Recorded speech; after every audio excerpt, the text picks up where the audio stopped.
G Ramji ವಿರುದ್ಧ 10ರಿಂದ ಕೈ ಸಮರ.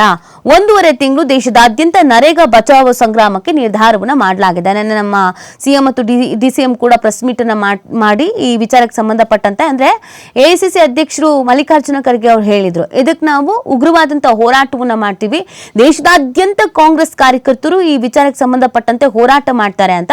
ಸಿದ್ದರಾಮಯ್ಯನವರಿಗೂ ಕೂಡ ನಿಮ್ಮ ನಿಲುವನ್ನು ಸ್ಪಷ್ಟಪಡಿಸಿ ಅನ್ನುವಂಥ ಸೂಚನೆಯನ್ನು ನೀಡಲಾಗಿತ್ತು. ಆ ಕಾರಣಕ್ಕಾಗಿ ಅವರ ನಿಲುವನ್ನು ಕೂಡ ಸ್ಪಷ್ಟಪಡಿಸಲಾಗ್ತಾ ಇತ್ತು. ಈಗ ಕೇಂದ್ರ ಸರ್ಕಾರವು ಮಹಾತ್ಮ ಗಾಂಧಿ ಉದ್ಯೋಗ ಖಾತ್ರಿ ಯೋಜನೆ ಮನರೇಗಾ ಬದಲಿಗೆ ವಿಬಿಜಿ ರಾಮ್ಜಿ ಕಾಯ್ದೆ ಜಾರಿ ಮಾಡಿರುವ ವಿರುದ್ಧ ಕಾಂಗ್ರೆಸ್ ಪಕ್ಷವು ಜನವರಿ 10ರಿಂದ ಫೆಬ್ರವರಿ 25ರ ತನಕ ರಾಷ್ಟ್ರವ್ಯಾಪಿ ಮನರೇಗಾ ಬಚಾವೋ ಸಂಗ್ರಾಮ ಅಭಿಯಾನ ಮಾಡುವುದಾಗಿ ಘೋಷಿಸಿಕೊಂಡಿದೆ. ಈ ಮುನ್ನ ಜನವರಿ 5ರಿಂದ ಆಂದೋಲನ ನಡೆಸುವುದಾಗಿ ಪಕ್ಷ ಹೇಳಿತ್ತು. ಆದರೆ ಈಗ ದಿನಾಂಕವನ್ನ ಬದಲು ಮಾಡಿಕೊಂಡಿದ್ದಾರೆ.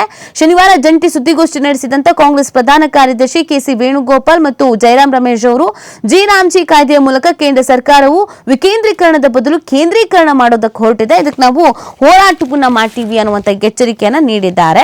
ಸೊ ಹಾಗಾಗಿ 1.5 ತಿಂಗಳು ಹತ್ತಿರ ಈ ವಿಚಾರಕ್ಕೆ ಸಂಬಂಧಪಟ್ಟಂತೆಗೆ ಕಾಂಗ್ರೆಸ್ನವರು ಹೋರಾಟವನ್ನ ಮಾಡೋದಕ್ಕೆ ಅಂತ ಪ್ಲಾನ್ ಮಾಡ್ಕೊಂಡಿದ್ದಾರೆ. ಎಲ್ಲಾ ಕಡೆಯಲ್ಲೂ ಕೂಡ ಹೋರಾಟವನ್ನ ಮಾಡಬೇಕು ಅನ್ನುವಂತ ನಿರ್ಧಾರಕ್ಕೆ ಬಂದಿರುವಂತದ್ದು. ಕೇಂದ್ರ ಸರ್ಕಾರದ ಈ ನಿಲುವು ಅಥವಾ ಈ ನಿರ್ಧಾರ ಏನಿದೆ ಇದು ಸರಿ ಅಲ್ಲ ಅನ್ನೋದನ್ನ ವಿರೋಧಿಸಿ ಪ್ರತಿಭಟನೆಯನ್ನ ಮಾಡಬೇಕು ಅನ್ನುವಂತ ಪ್ಲಾನ್ ನಲ್ಲಿ ಇದ್ದಾರೆ.